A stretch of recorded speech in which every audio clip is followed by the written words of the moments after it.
صدري ويسر لي أمري واحلل عقدة من لساني يفقهوا قولي. السلام عليكم ورحمة الله وبركاته. I know you are very tired. I am myself quite tired. So please stand up and stretch a little bit. I've been stretching on my chair just now. So please, stand up and just stretch yourself. Let the blood circulate and the oxygen run throughout your body and give you some energy and spirit, inshallah.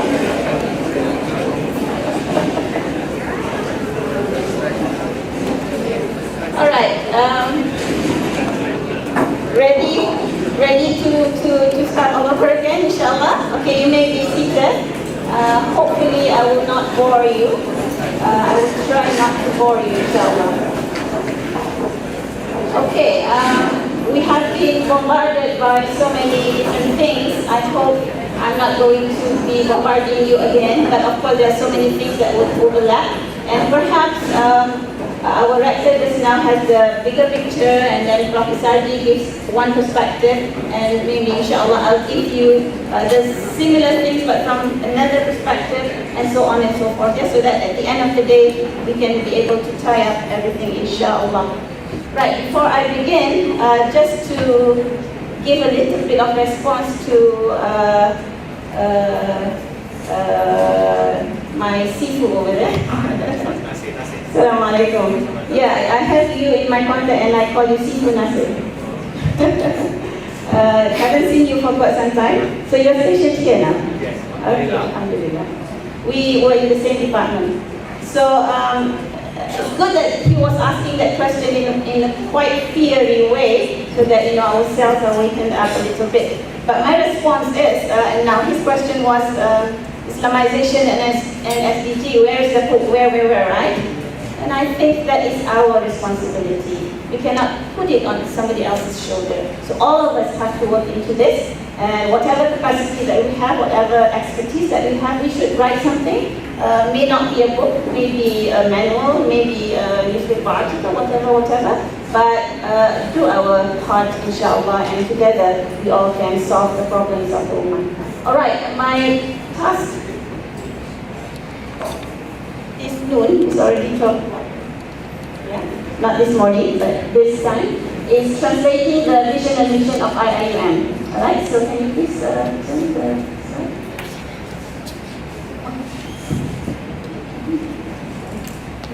Dapat medal. Okay, let's bring our minds back to where we began. All right. So inshallah, once we trace our roots, then we can be able to charter our path in the future, inshallah. So by IIM's constitution, we, the university, shall be guided by the philosophy and principles, which is based or includes this verse, Surah Al-Alaq, verses 1 to 5, and now we want to extend it to verses 1 to 7, inshallah. So, Iqra bismi a'udzubillahi minasyaitonir rajim. Bismillahirrahmanirrahim. Iqra bismi rabbikal ladzi khalaq, khalaqal insana min 'alaq. Iqra wa rabbukal akram alladzi 'allama bil qalam, 'allama al insana ma lam ya'lam. The key word here is read. Okay. What do we read? We read, of course, books. We read science. We read ayats, and in this context, we read ayats of Allah, signs of Allah in the Quran and in the cosmos. What do we mean by signs of Allah in the cosmos? Well, if we study the cosmos, i.e. nature out there, the universes, the sea, the ocean, the trees, the animals, the self, the inner self, society, history, anthropology, sociology, so on and so on and so on and so forth. These are all signs that Allah subhanahu wa ta'ala has put in the universe for us to read and to understand. And knowledge will be gotten from there. So we have to start with attaining knowledge by reading in the full sense of the word. Yeah? So read, and don't forget, not read by your own whim and fancy, but read in the name of your Lord the Cherisher, who has created. So we have to pursue knowledge in the name of Allah, how he wants it to be pursued, right? And he has created. Why is that? Because he has created all of us and created us from a mere clot of congealed blood.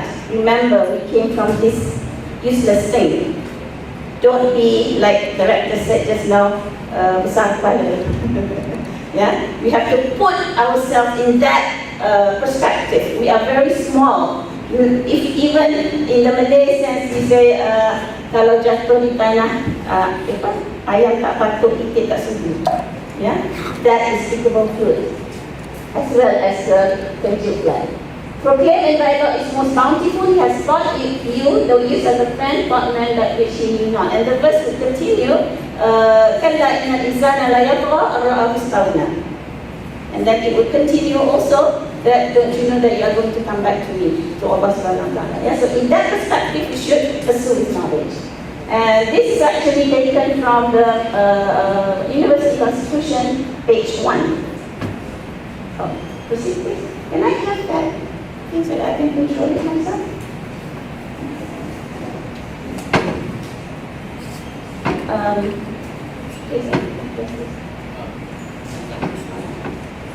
Okay, so the philosophy of the university is based on that. That's the first one.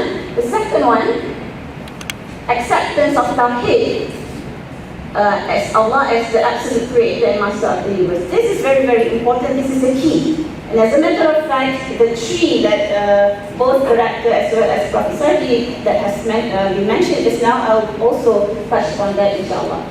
And then the second one, the ultimate source of knowledge is the acceptance of Allah as the absolute creator and master. This is key as well. Third, propagation and advancement of knowledge is a trust, amanah from Allah, and shall be in conformity with the purpose of Allah's creation of the universe.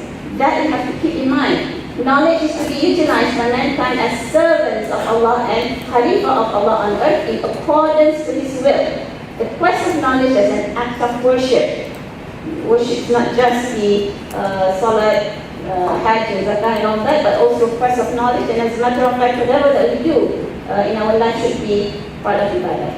The university shall be Islamic and international in character. This is taken from the Constitution also, pages 1 to 2. Oops, sorry. Okay, now this is the university philosophy, which is not, which is what I found on the website, but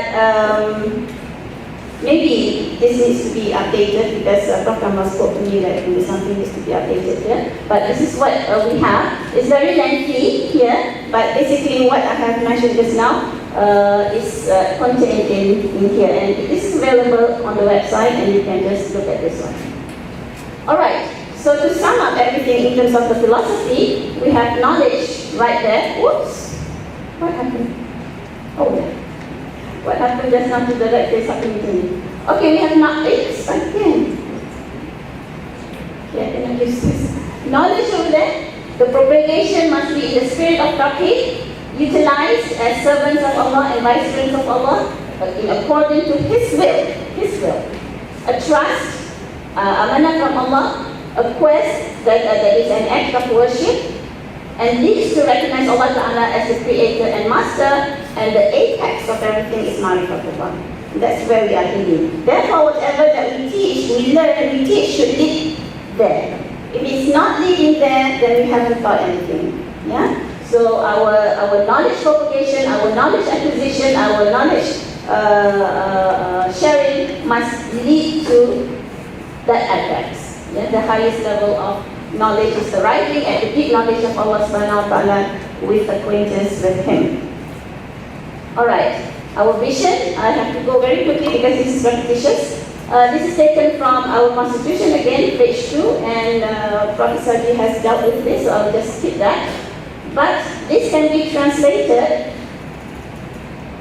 as the vision which is inspired by the worldview of Tawheed. 1, the unity of knowledge. 2nd, and 3rd, the concept of holistic education in Islam, which comprises all of this, which what Professor Sardi has shown as well as the rector has shown, that this is another perspective to it. At the center there we have educational excellence. This is where comprehensive excellence comes in. Educational excellence First is to revitalize the intellectual dynamism of Islam and the Ummah. Second, integrate hierarchy and values in all disciplines and activities. Third, improve and upgrade the qualities of human life and civilization. Four, restore leading and progressive role of the Ummah, and this one is like homeostatic synergy. You don't really have a start and an end, but it all fits into one another. This is taken by from IIM Policies and Guideline on Islamization, published by Centuries 2013, page 18. Our mission. Now this is taken from our website, but I think it's reformatted to fit this page. So here we see A, B, C, D, E, F, 1, 2, 3, 4, 5, 6, 7, the 7 statements, the 7 mission statements, yeah? And the 7 mission statements clearly talk about integration, comprehensive, Islamization, excellence again, international, so internationalization, intercultural understanding, and civilizational dialogues, again, that's international, and develop an environment which instills commitment for lifelong learning and that deep sense of social responsibility. This is from our constitution, again, pages 2 to 3. Alright, now the mission can be summarized quickly to say that our mission is to positively reform the contemporary Muslim mentality, integrate hierarchy and human sciences to produce intellectuals, professionals, scholars who are integrated with Iman, and Akhlaq.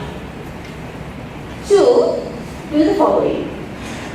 To be agents of comprehensive excellence and balanced progress, sustainable development in Malaysia and in the Muslim world, as has been discussed just now. Promote IOHK, Islamization of human knowledge, in teaching, research, consultancy, dissemination of knowledge and academic excellence. To nurture holistic excellence imbued with Islamic values in teaching and learning, research, consultancy, etc., whatever that we do, as well as in student life.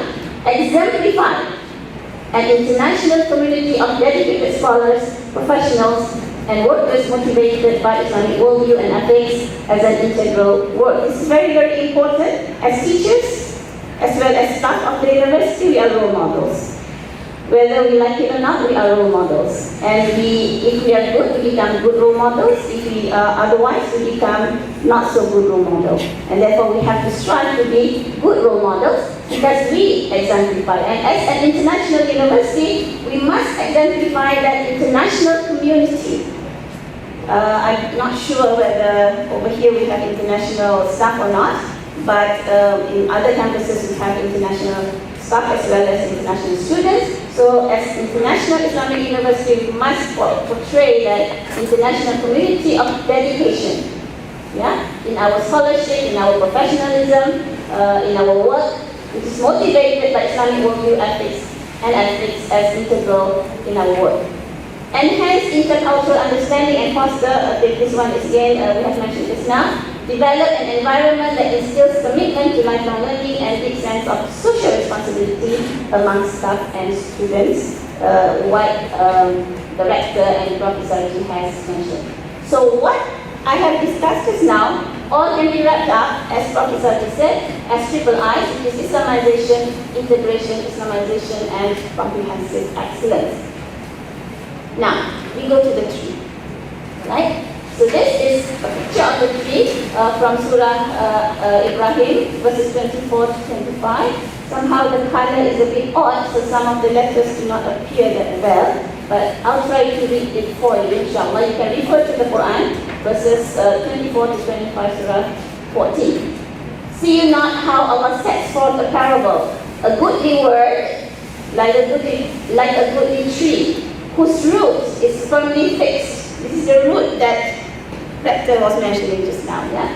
Whose root is firmly fixed and its branches to the heavens of its Lord. It brings forth its fruit at all times by the permission of its Lord.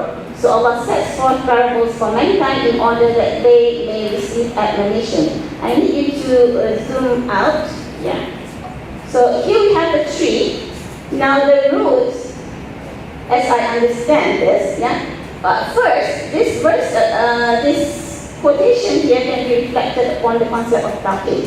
So the good word here, which is the goodly tree, the whole concept can be reflected upon tawhid.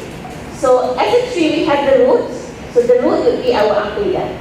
Our aqidah. If we have good, firm, strong aqidah, so what the rector said just now, whatever that come by, whether it is storm, whether it's tornado, or whatnot, the tree will be still standing because the root reached deep into the earth and wide. So the creed of Islamic monotheism, which is tawhid there, our aqidah, is on the absolute and uncompromising oneness of God. And then we have our sharia, which is the trunk. Once we have a very comprehensive root system, then the tree will have a very strong trunk. So our sharia is that strong trunk. And of course over there we have the maqasid. And then the tree will have a huge canopy. And if you study biology, if you study environmental studies, we know a huge canopy would be housing a lot of species, right?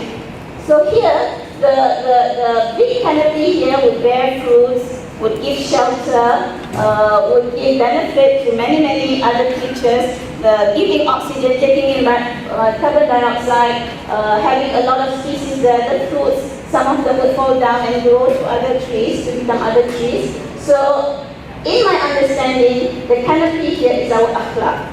Yeah? Whatever that we produce out of our firm belief in Allah subhanahu wa ta'ala, this is our Islamic ethics and morality, which is our akhlaq. Right? And some of the fruits I have shown here that have fallen onto the ground and have started fruiting, you could have balanced stuff there. Societal well-being and value creation, balanced graduate, responsible research and innovation, global relevance, institutional sustainability, and so on and so forth.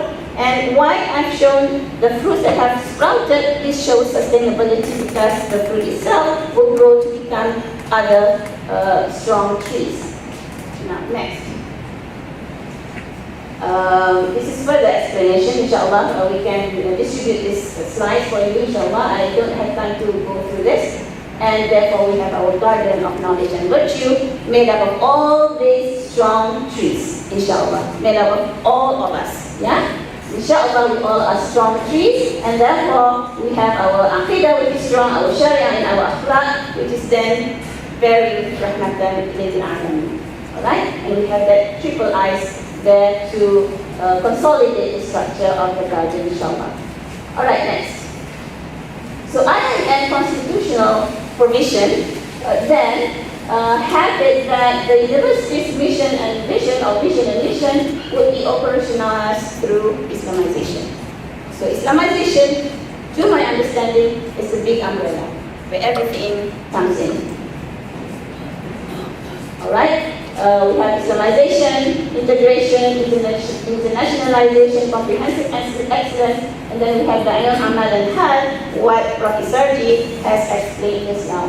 Ilm, Amal, and Hal is actually a concept by Al-Ghazali. Ilm is knowledge, Amal is doing, and Hal is being, which is you internalize all of the values that you have learned and done and practiced. Okay, so Islamization, number one. What is it? Islamization is the necessity of Muslims to live, work, and act according to the Aqidah, Sharia, and Akhlaq of Islam. Very simple definition. To achieve the goals of Hasanah fi Dunya and Hasanah fil Akhirah. Readiness and openness to recognize, acknowledge, adopt, adapt. Adopt is something, adapt is something else. Yeah? To adopt things that we can adopt, to adapt most of the times. Anything that is in harmony with and not opposed to the worldview, principle, values, and norms of Islam. Meaning whatever is in line with Islam, we take. And we adapt a little bit, or adapt a lot. Inclusivity. The rector said about inclusivity, and inclusivity is also part of Islamization. Lastly, to be in accordance, in harmony, or agreeable with the values and norms of Islam, even if it originates from outside the fold of Islam. We have been having a lot of discussions. We have traveled a little bit, to the world. When we go to Japan, for example, we see a lot of Islamic values there, right? Cleanliness. When we see the pare, the longkang in Japan, we see koi fish. Not that they rear koi fish in the longkang, but it just thrive in that longkang because it's so clean. And in Malaysia, in our longkang, we see other things swimming, right? And we claim to be khairat ummah. So we have to really internalize what Islamization is all about. What it is not, what Islamization is not, it is the desire to convert non-Muslims to Islam forcefully. To impose the beliefs, worldview systems, perspectives, values, and norms of Islam upon non-Muslims. We can showcase, and we should showcase, the beauty of Islam, the rahmatan lil alamin that Islam offers everybody, but we shouldn't impose. Right. Now, when we talk about Islamization, it is important for us to know that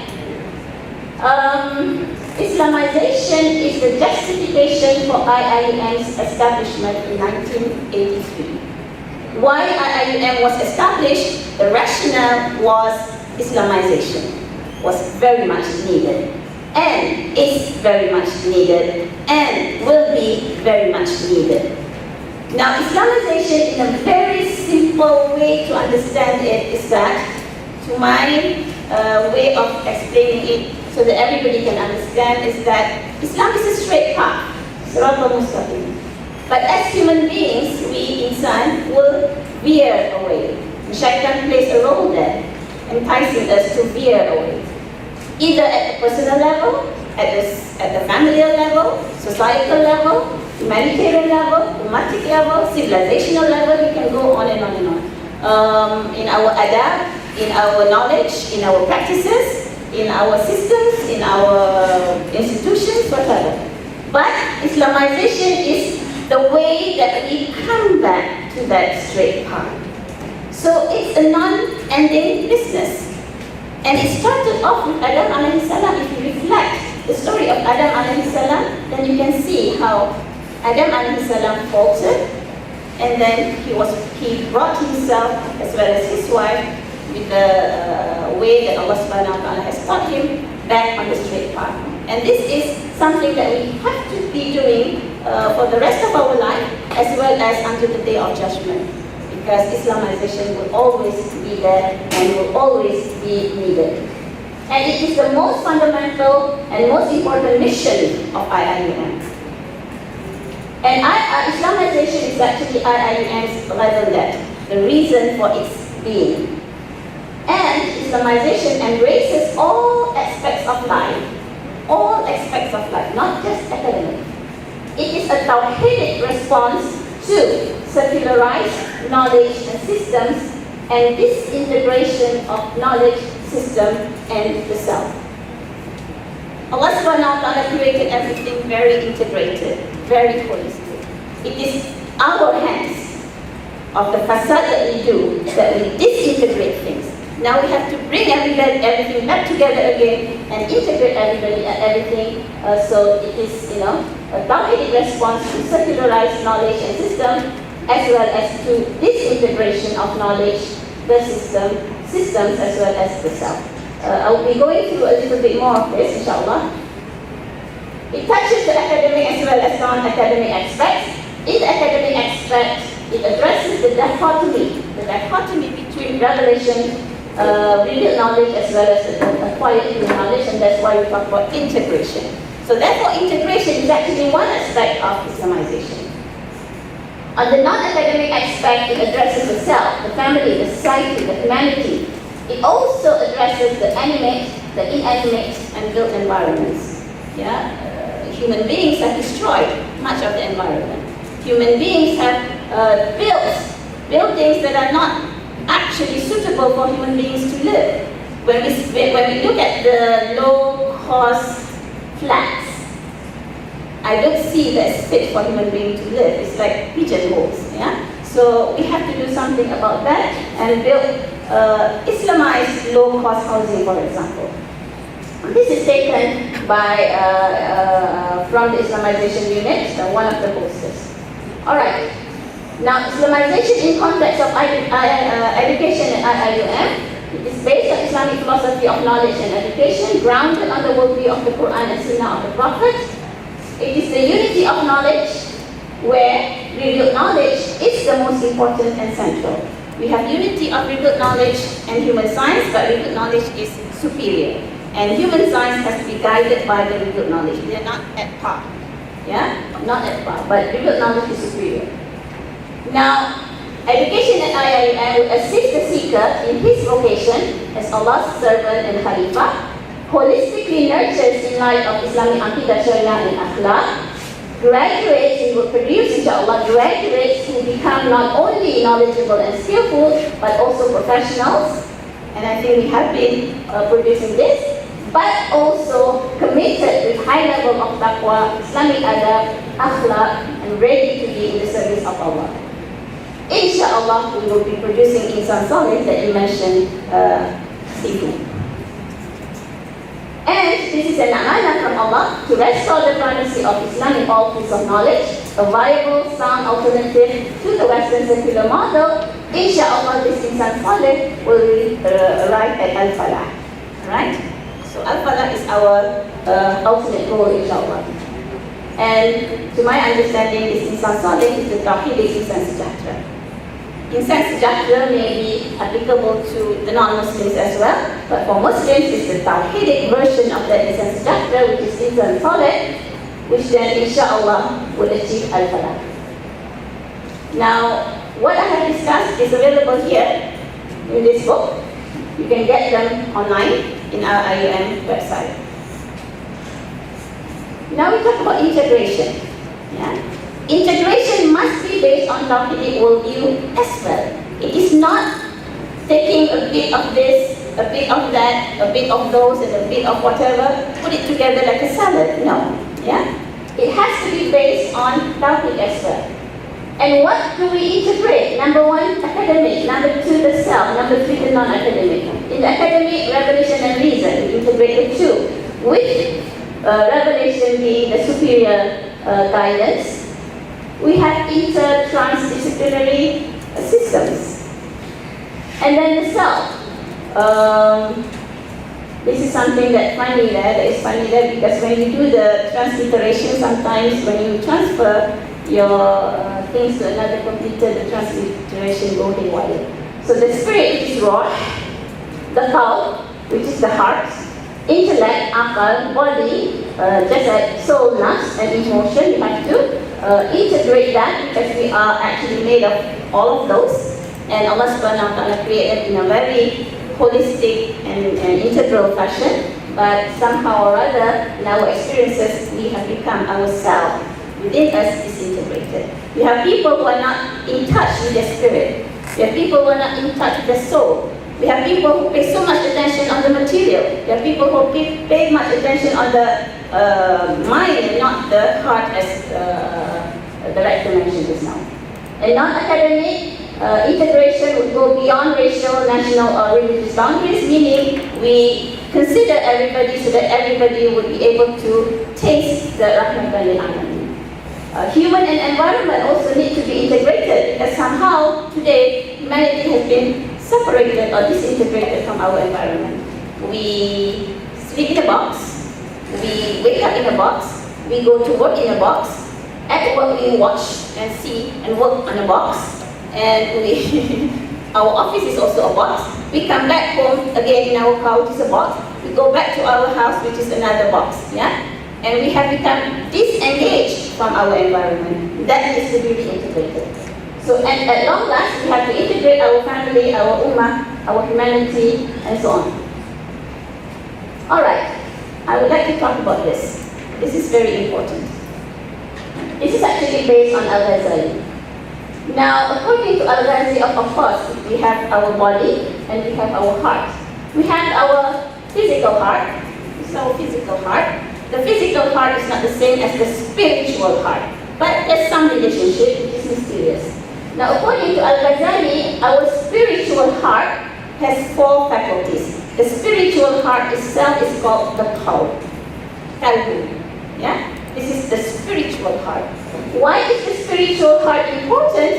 The spiritual heart is important because it has four components. Number one is the ruh. Number two is the nafs. Number three is the akal.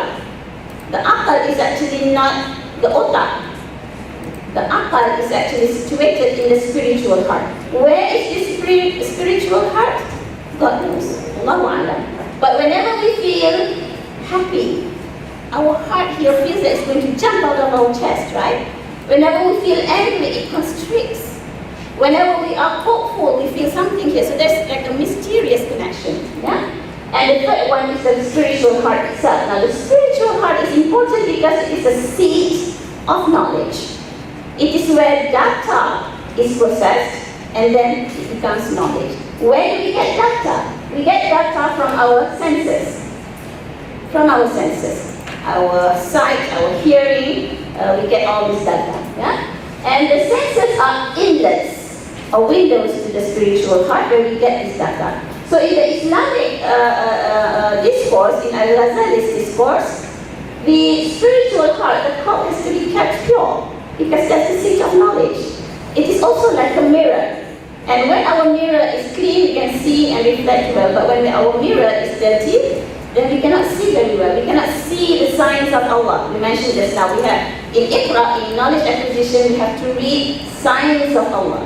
But if our spiritual heart is polluted, then we cannot reflect on the signs clearly. So our spiritual heart has to be kept pure. Our senses have to be kept pure through tazkiyatun nafs as well as some disciplines. Yeah? Beginning with the self who seeks knowledge to assist his or her duty as Abd and Khalifa of Allah. This is Islamization should begin with the self. Again, I would like to stress Islamization should begin with the self. Islamic education nurtures the Insan Saleh, or that Bahili Insan Sejahtera just now, through training of the self, mind, emotion, spirit and behavior in light of Aqidah, Sharia and Akhlaq. Therefore, the key position of the spiritual heart and the senses.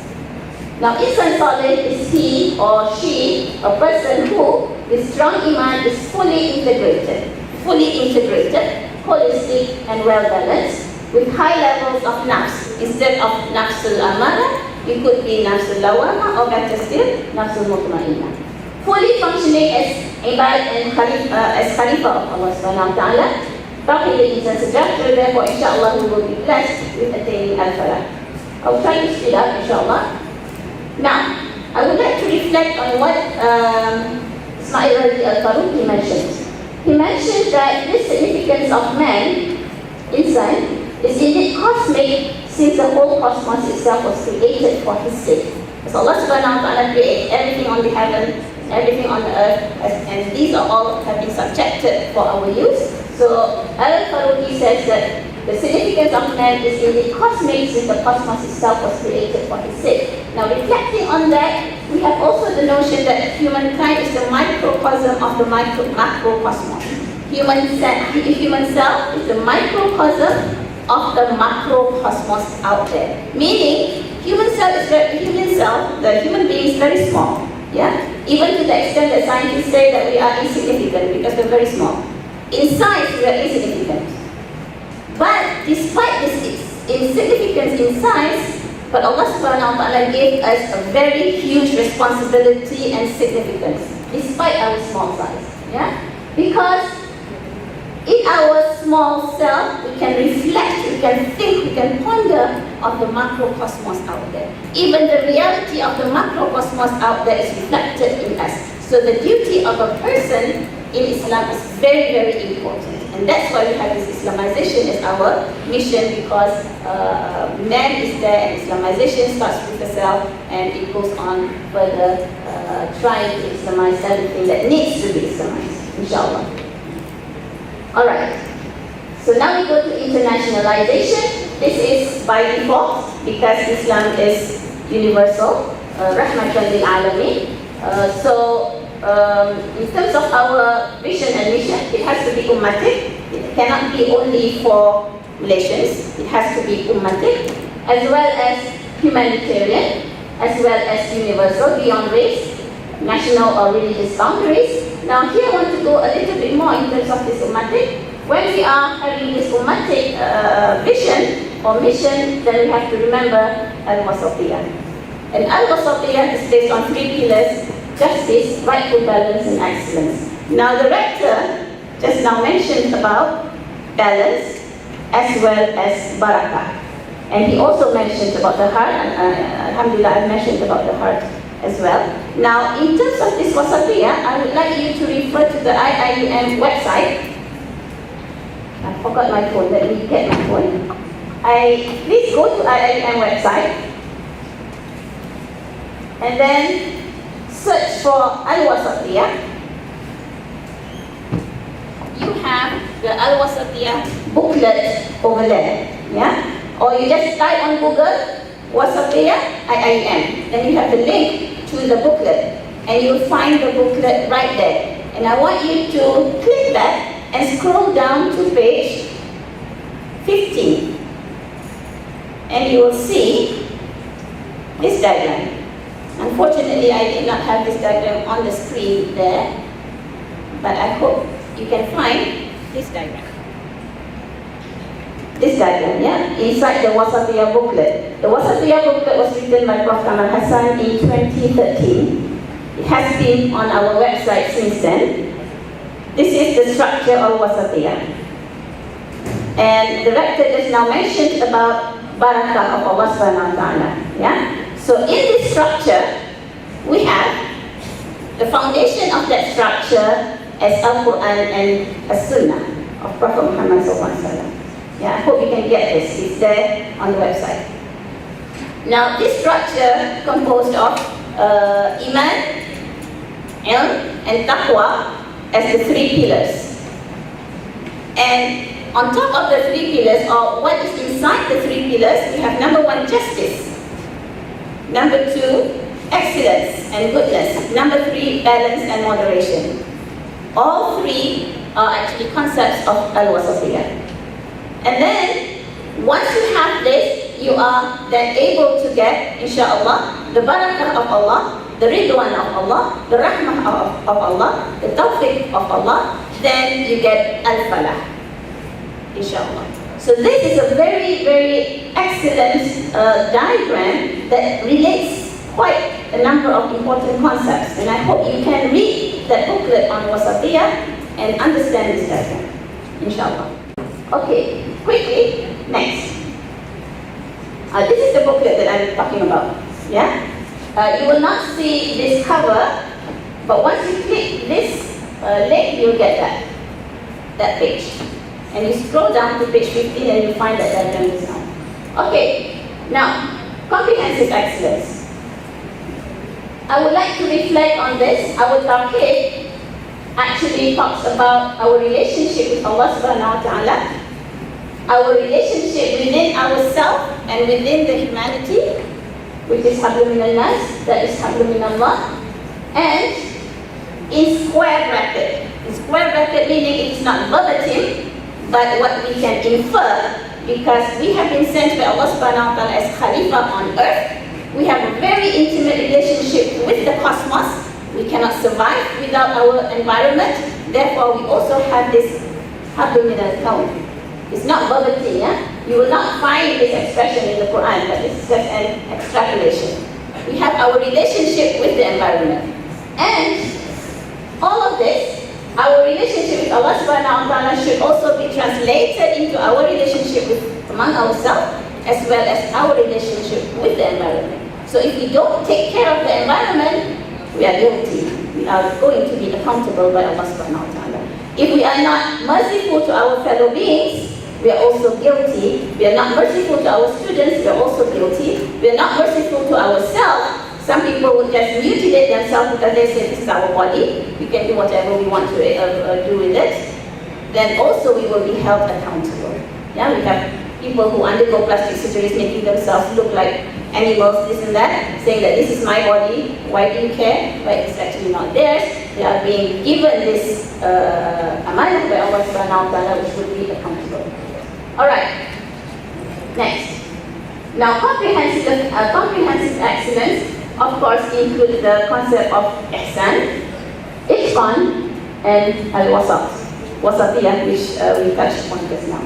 So that is the integration, Islamization, internationalization, and comprehensive excellence. More can be said about this, but because of time, we cannot dwell much. And then we have Khalifa, Amana, Iqra, and Rahmatan lil Alamin. Everything is tied together. Okay, how? We have this: first, Islamize yourself, integrate and instill values, norms, ethics, perspectives, and worldview of Islam. Learn, appreciate, benefit from Islamic civilizational and knowledge legacy. Produce textbooks, reference material, system, practices, methods, etc. in whatever fields in accordance with Islamic worldview. Identify problems and issues faced by Muslims, humanity, and offer solutions that are in harmony with Islamic teachings. We are struggling on this one, produce textbooks. We are still struggling, but we have to keep producing. Alhamdulillah, about 2 years ago, we published Natural Science from the Worldview of the Quran. That's a reference, 3 volumes. Please refer to that if you are teaching science. I myself used to be teaching chemistry and additional mathematics. This is crucial, including problems of SDGs. Yeah? Identify problems and issues faced by Muslims or humanity and offer solutions. The world is looking at us for solutions because the world is sinking and sinking and sinking, and Muslims also are sinking and sinking together with that. So we have to offer solutions because we have revelation from Allah subhanahu wa ta'ala, and because Islam is Rahmatan lil Alamin, we cannot put the light of Islam under a bucket. We have people who just embrace Islam, reverted to Islam, and they say that we Muslims have this light. But many times we Muslims put a bucket over us. We conceal the light. Now when we conceal the light and put a bucket over this light, what happens to that light? This candle light. When you put a bucket over a candle light, what happens? It will be extinguished, right? So if we're not doing our job, Allah subhanahu wa ta'ala will replace us with other people that can do the job. So it is the duty, inshallah. More, but please read up, I don't have time here. We have low necessity, medium necessity, high necessity, highest necessity. This is also available in the Islamization booklet. I don't have much time to talk about this. Low necessity, what they are, medium necessity, what they are, high necessity, and highest necessity. So this is again high necessity, highest necessity.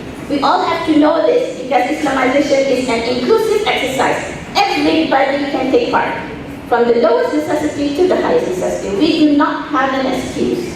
Everybody has to take part. Whatever that we know, even if you know this bit, we can participate. If you know much more, the responsibility is on us. Alright, example of integration. How much time do I have? Who's keeping the time? I'll be quick. This is an example. This is actually a model that we do in coming out with the book that I mentioned just now, Natural Science from the Worldview of the Quran. Looks like simple, but actually it's very difficult. 3 steps methodology. Number 1, we have to master the field or the system or that body of knowledge. Having no mastery of it, we cannot qualify. We have to master that. Now, in terms of science, just now that I mentioned, we have been studying science. I have been studying science ever since I was little. I was teaching science, so alhamdulillah, when I took my PhD also, I learned a little bit more than I used to know from professors in Islam, alhamdulillah. So then we master that body of knowledge. Once we master that, we will be able to identify some things that are not in line with the worldview of Islam. Having no mastery, we will not be able to identify. Yeah? So mastery is the prerequisite. Number 1, we will then be able to identify any elements that are incompatible with Islamic worldview.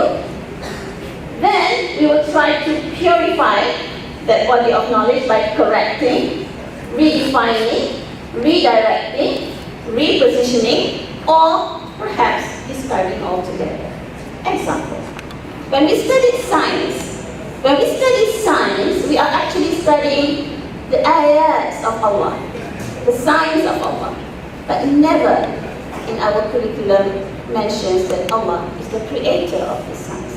Never do we mention that we have to be grateful to Allah. Never do we mention that we have to be accountable to Allah. Allah has been put out of the equation.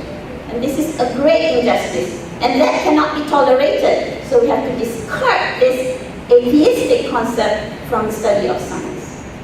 Yeah? So we have to purify that. And then after purifying it, we have to beautify it and enrich it with relevant Quranic concepts, versus prophetic traditions, Islamic legacy, etc., etc. Now, integration is not just we take science as is, we put in some verses of the Quran. Usually, when I did my PhD, I studied many textbooks from many different parts of the world. And some scholars, some schools claim that they have integrated science. When we ask for the textbook, alhamdulillah, mashallah, very good textbook.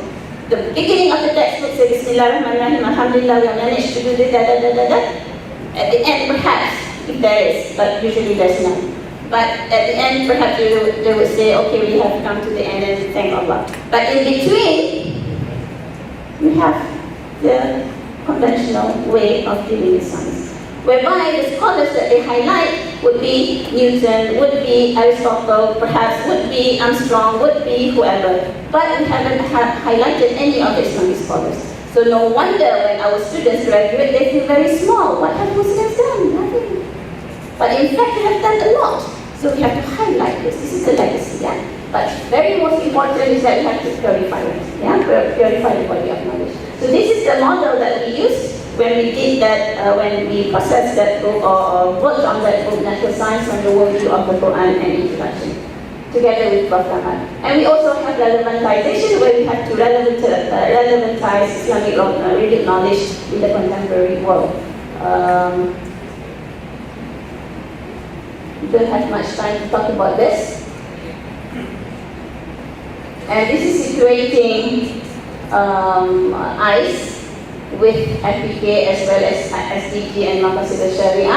We can situate it in terms of conceptual and operational. We can situate it in terms of physical and geographical positioning, as well as conversations and interconnectivities. But what most important thing is that at the conclusion, we have to seek the Lord Sustainer, as Surah Al-Alaq taught us just now, for His forgiveness, mercy and clemency, to sustain our efforts and struggles on His path, to sustain Muslims and mankind despite our wrongs, to sustain our deen, integrity of life, our intelligence, of the future generations, of our resources. This is Maqasid al-Sharia, as well as, and very much so, importantly, that many people don't talk about, but Prof. Kamal mentioned very often, always actually, to sustain our Sejahtera to the hereafter.